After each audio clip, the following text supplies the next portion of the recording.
사랑과 자비가 풍성하신 하나님 아버지, 고난주간 다섯째 날 주님의 십자가 앞에 저희의 마음을 견손히 내려놓으며 나아갑니다. 세상이 알 수 없는 주님의 사랑과 은혜가 오늘도 저희를 이 자리에 있게 하시니 감사와 찬양을 올려드립니다.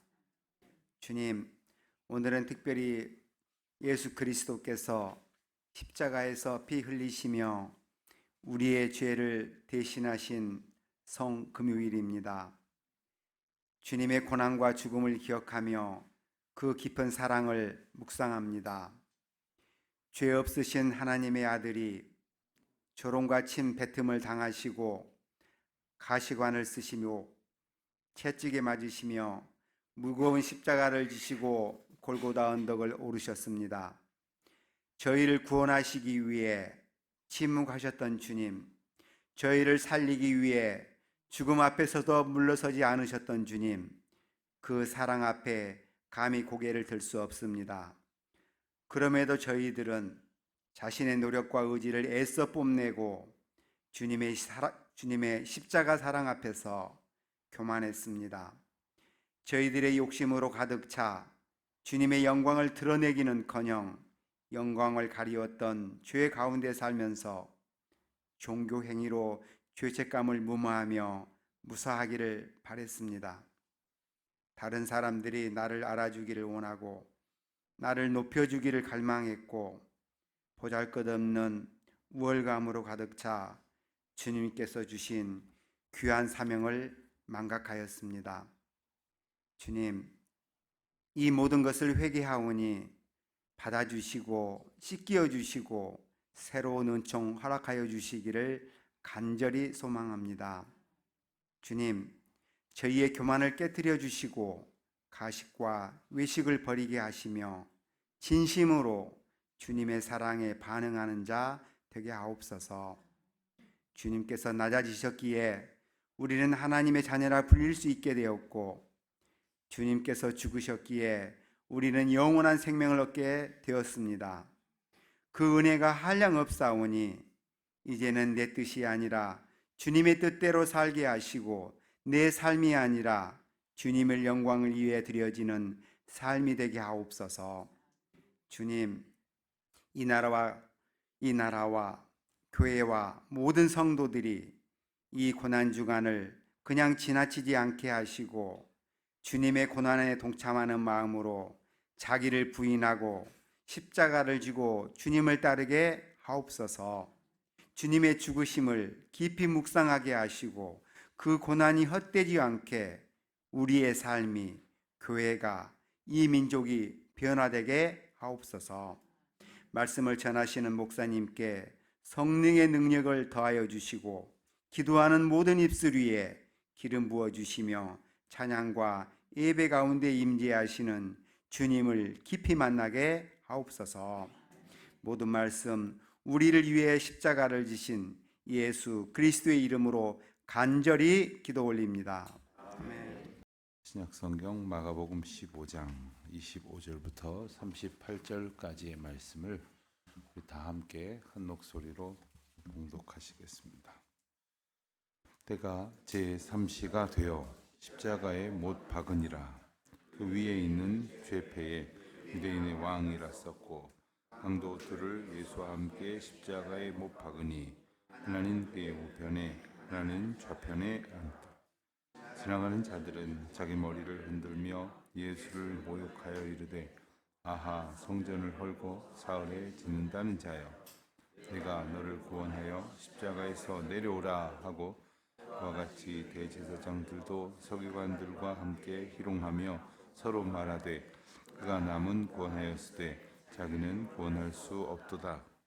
이스라엘 왕 그리스도가 지금 십자가에서 내려와 우리가 보고 믿게 할지어다 하며 함께 십자가에 못 박힌 자들도 예수를 욕하더라. 제6시가 되매 온 땅에 어둠이 임하여 제9시까지 계속하더니 제9시에 엘리 엘리 라마 사박다니 하시니 이를 번역하면 나의 하나님 어찌하여 나를 버리셨나이까 하는 뜻이라. 곁에 서 있던 자들 어떤 이들은 듣고 이르되 보라 엘리야를 부른다 하고 한 사람이 달려가서 해면에 심 포도주를 적시어 갈대에 que어 마시게 하고 이르되 가만두라 엘리야가 와서 그를 내려주나 보자 하더라. 예수께서 큰 소리를 지르시고 숨지시니라. 이에 성소 휘장이 위로부터 아래까지 찢어져 돌이 되니라. 아멘. 우리가 사람과 사람 사이의 관계 속에서 사는 동안에는 서로의 생일을 기억해주고 기뻐해주고 함께 축복하며 축하하곤 합니다. 그런데 사람이 죽고 나면 더 이상 그 사람은 생일로 기억되지 않고 이제 죽은 날 기일로 기억이 됩니다. 물론 마음속에는 생전의 어떤 습관과 추억이 있기 때문에 그의 생일을 함께 축하하기도 하고 기념하고자 하지만 기일을 더 이렇게 기억하게 되는 것이 속성입니다. 언젠간 성경 공부를 하는데 한 청년이 제게 물었습니다. 고난주간에 성경 공부를 했었습니다. 그랬더니 오늘이 그러면 예수님의 기일이네요? 이렇게 물었습니다. 그랬더니 옆에 있는 그 다른 청년이 그 청년을 보면서 야, 예수님은 다시 살아나셨으니까 부활하신 날을 더 중요하게 기뻐해야지, 이렇게 대답을 하는데 그 말이 다 맞다 이렇게 기억을 했습니다. 왜냐하면 다시 살아나신 것은 죽음의 과정을 거쳤기 때문입니다. 우리는 누구도 살면서 죽음을 경험해 보지 못합니다. 물론 어떤 분들은 죽을 위기를 넘겼다고 하지만 그건 위기일 뿐이고, 또 다 죽는다고 했는데 기적처럼 살아났습니다. 기적처럼 회복이 됐습니다 하는 이야기도 듣습니다만은 그 역시 우리 가운데 죽음의 문턱을 경험하지만 죽음을 경험할 수는 없는 단순하지만 분명한 진리를 일깨워 줍니다. 그러나 오늘 말씀에서 예수님은 분명히 숨을 거두시게 됩니다. 예수님께서 다시 사실 것을 굳이 왜 죽으셨는가? 누가 그런 소리를 하더라고요. 아니, 도로 살아나실 건데 이 고통을 안 겪으실 수는 없었을까? 만약에 그랬다면 죽음이 가져다주는 하나님의 놀라운 사랑과 구원의 신비를 우리가 깨달을 수도 없고 그 은혜를 우리가 얻을 수가 없게 될 것이지 않겠습니까? 오늘 말씀을 보면 때가 제3시가 되었다라는 표현으로 시작이 됩니다. 그러니까 이날은 금요일입니다. 금요일 때가 3시가 되었다. 여기서 때라는 말은 유대인의 시간법을 말하는데 유대인들은 해가 뜨면서부터 하루가 시작이 됩니다. 또 밤이 되면서 밤의 하루가 계산이 됩니다. 그러니까 3시가 되었다는 것은 해가 뜨고 한 3시간쯤, 그러니까 한 6시쯤 해가 뜬다고 보통 본다면 아침 9시쯤 되었다는 겁니다.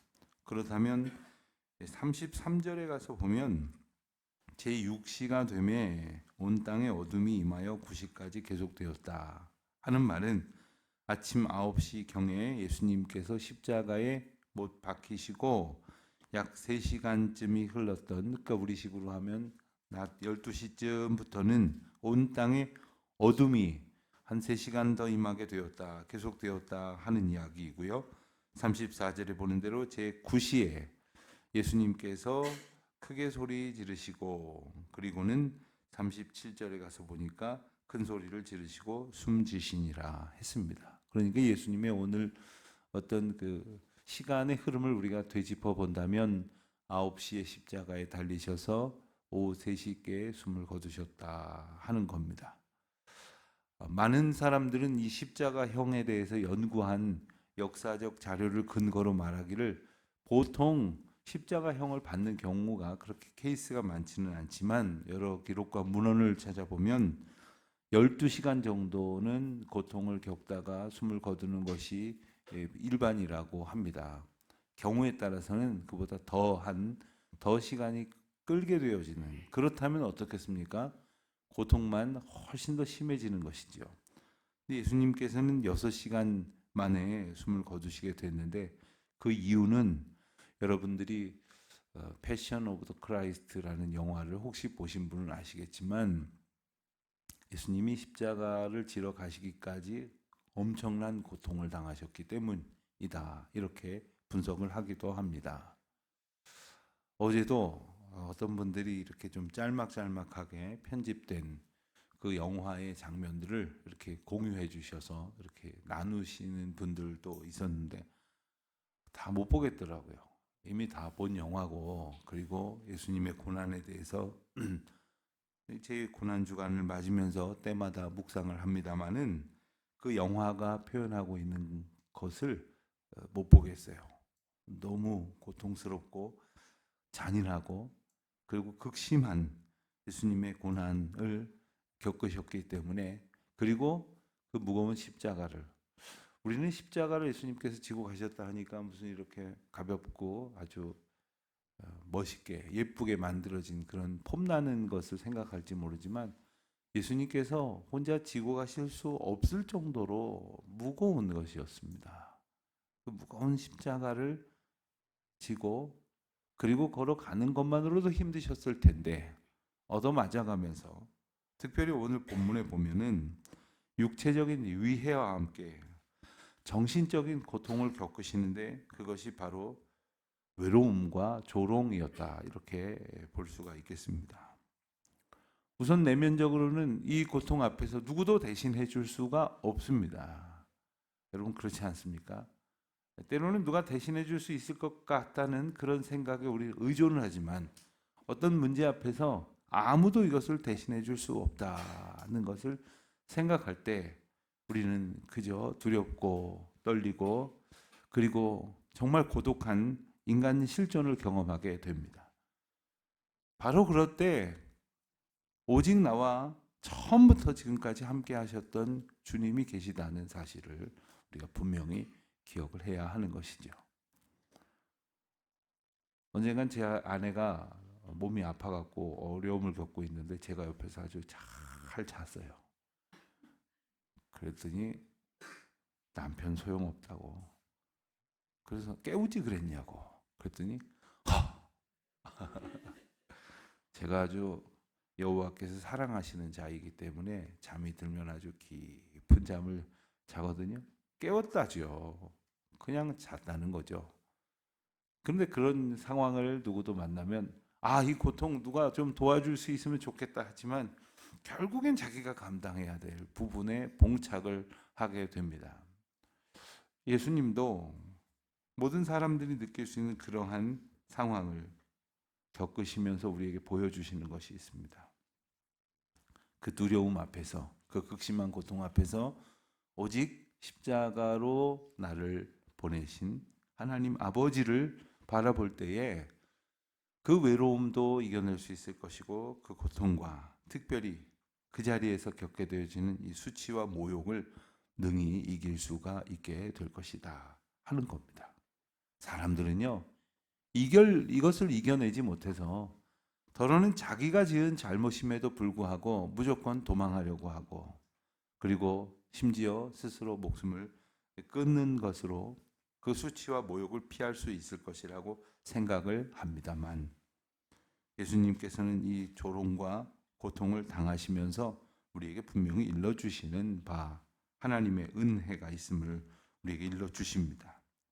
26절에 보면 예수님의 머리 위에 패가 놓여 있었고, 그때의 히브리 말로 또 로마 말로, 즉 라틴어로, 그리고 헬라어로 유대인의 왕이다, 이렇게 쓰여졌습니다. 우리가 한 두어 달 전에 누가복음 말씀을 통해서 우리가 주일 말씀을 나눴을 때, 빌라도는 이 세 언어로 이 말을 썼을 때 사람들이 와서 그랬죠. 저 패를 내려라, 아니면 저렇게 쓰지 말아라. 다시 말하면 유대인의 왕이신 것을 오히려 역설적으로 드러내게 되어지는 그 하나님의 섭리의 과정을 방해하려고 했습니다. 그러나 하나님께서는 역설적인 상황을 통해서 바로 그들이 하나님께서 허락하시는 인류를 구원할 왕의 왕으로 오셨다는 사실을 분명히 일깨워 주셨죠. 그런데 사실상 이 의미 가운데에는 수치와 조롱을 가하려고 했었던 인간의 악한 의도가 담겨져 있습니다.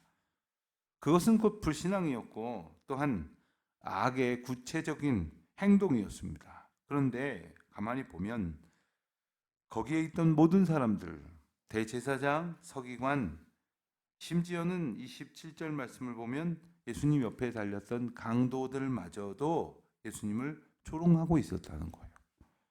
지나가는 사람들은 29절에 보는 대로 머리를 흔들면서 예수를 모욕하며 지나갔다.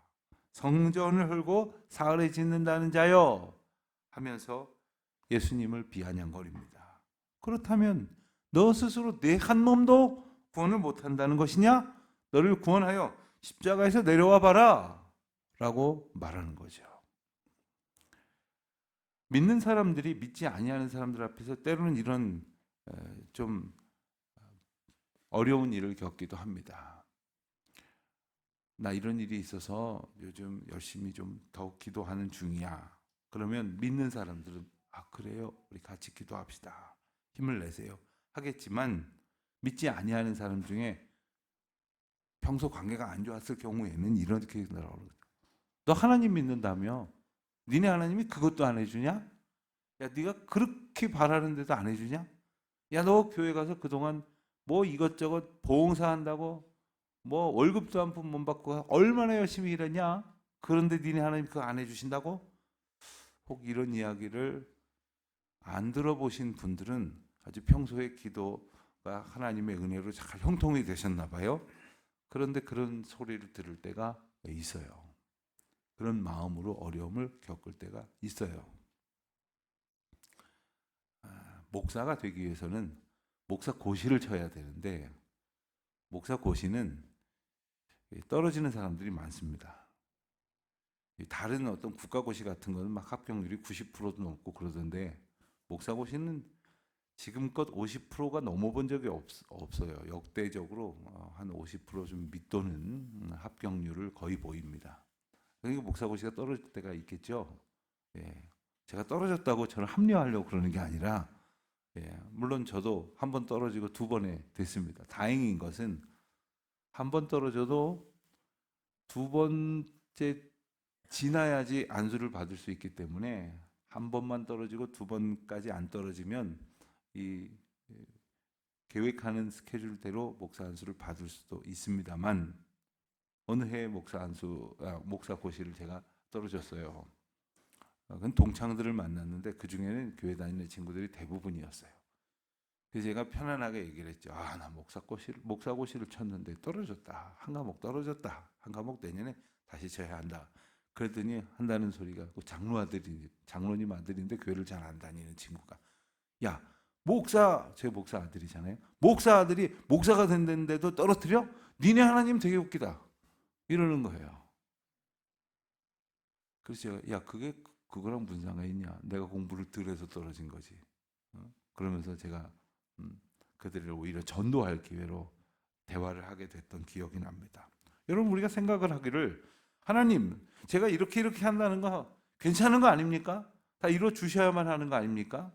그런데 어떤 일은 하나님께서 그때그때 허락해 주시지 않을 때가 있어요. 또 그런데 문제는 그런 것 가지고 우리를 마치 비난하고 조롱하고 우리를 모욕하는 그러한 세상의 모습도 얼마든지 보게 됩니다. 오늘날 주님의 그 참된 사랑의 의미를 알지 못하는 세상의 사람들은 더러 기독교를 모욕하고 그리고 비난합니다. 사실 우리가 마음에 안 들어서 그러는 건데 우리의 머리 대신 예수 그리스도를 비난하기도 하고 조롱하기도 합니다. 그럴 때 우리는 어떤 마음이 듭니까? 예수님 어떻게 하셨을까를 볼까요? 예수님께서는 그 모든 조롱과 수치 앞에서 침묵하셨습니다. 왜 그러셨을까요? 힘이 없어서였습니까? 할 말이 없어서였습니까? 예수님께서는 우리 인간이 겪게 될 그 모든 약함과 그리고 어려움 앞에서 심지어 조롱과 수치와 모욕을 당하는 가운데에서 그들을 보게 되어 우리 앞에서 우리가 약해졌다고 해서 함부로 비난하고 공격하고 우리를 업신여기는 인간의 악함과 간사함도 보게 됩니다마는 예수님께서는 당신 자신을 십자가로 이끄시는 하나님의 인도하심만 바라보고 있었어요. 십자가만 바라본다는 것은 바로 이것입니다. 십자가만 바라본다는 것은 다른 어떤 것도 지금 나를 움직일 수 없다는, 나는 오직 주님의 인도하심만을 바라며 구하는 그 소망을 가지고 이야기하는 것이죠. 여러분, 십자가가 무엇이라고 여러분들은 늘 고백하십니까? 마틴 로이드 존스 목사님이 쓰신 십자가라는 그 신간을 얼마 전에 쭉 읽어가면서 이 책에서 십자가를 한마디로 말한다면 뭘까 하는 질문을 가지고 계속해서 보면서 여러 가지 단어가 떠올랐지만 결국 하나의 단어로 저는 정리가 됐어요. 십자가는 뭐냐? 십자가는 대속이다. 대속이 뭡니까? 십자가는 죽음인데요. 그 죽음의 대상은 바로 나 자신이어야 되는데 내가 죽지 않을 수 있도록 대신 예수님께서 그 값을 치러 주셨다는 거예요. 여러분, 식당에서 누가 내 밥값만 내줘도 얼마나 기분이 좋습니까? 얼마나 감사합니까? 어느 회의에 제가 참석하게 됐는데 당연히 제가 교통비 내고 회비 내고 그러고 가려고 했는데 주최 측에서 그거 다 내줬다는 거예요. 얼마나 기분이 좋은지 몰랐어요.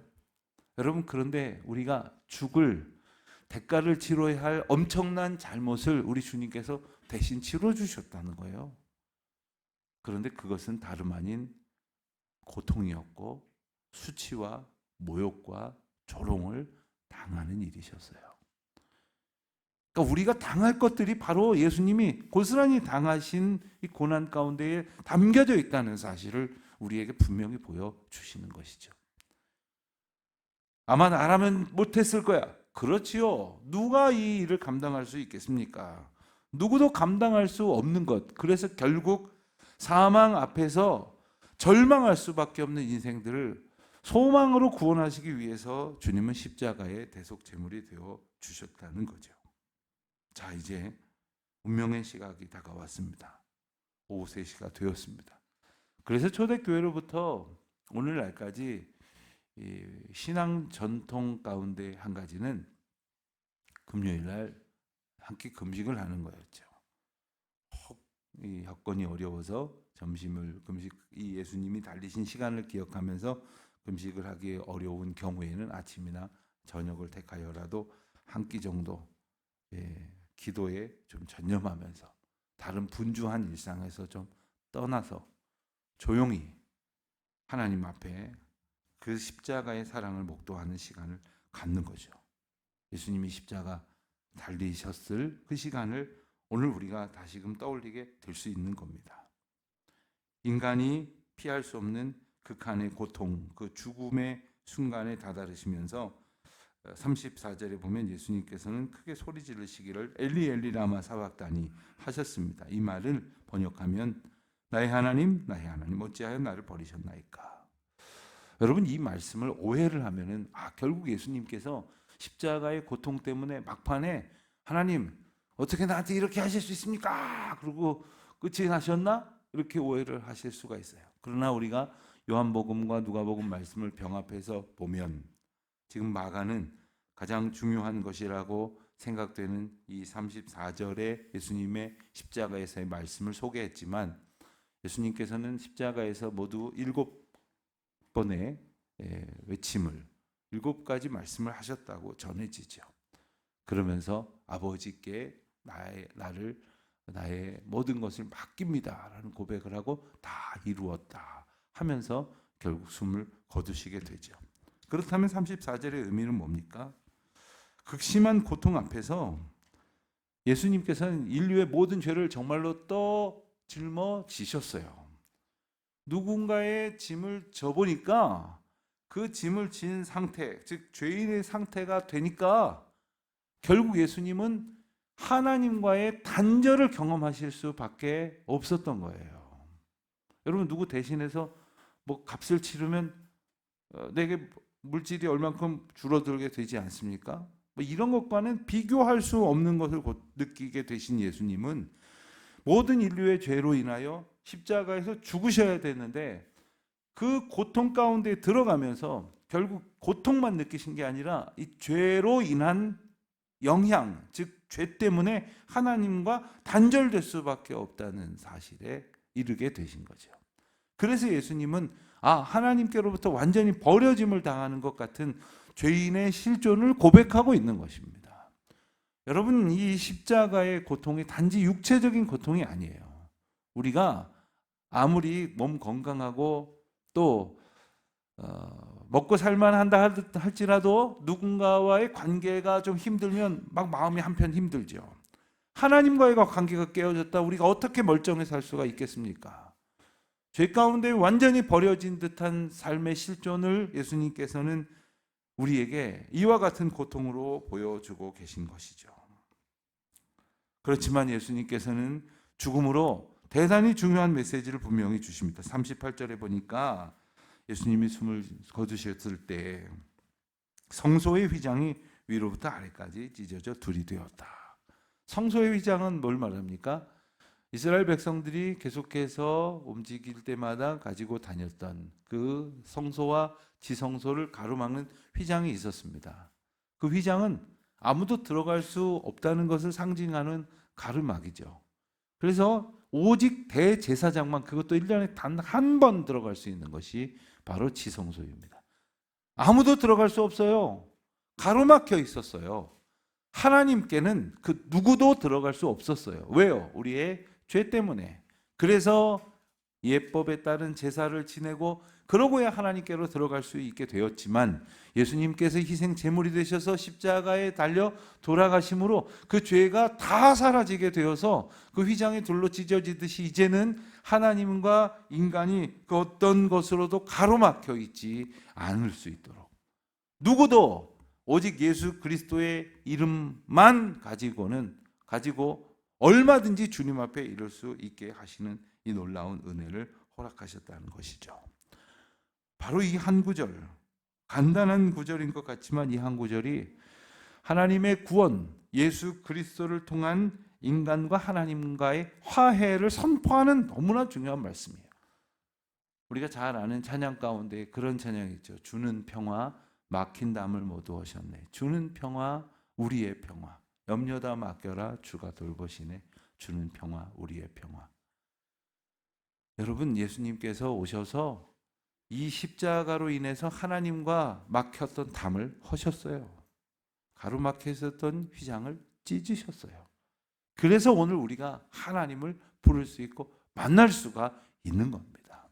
오늘 하루 예수님의 그 십자가 사랑을 의지하면서 하나님을 마음껏 만나십시오. 하나님께 마음껏 다가가십시오. 하나님의 이름을 마음껏 부르십시오. 하나님의 인도하심을 마음껏 누리십시오. 그리스도의 이름이 이 모든 은혜를 가능하게 하셨습니다.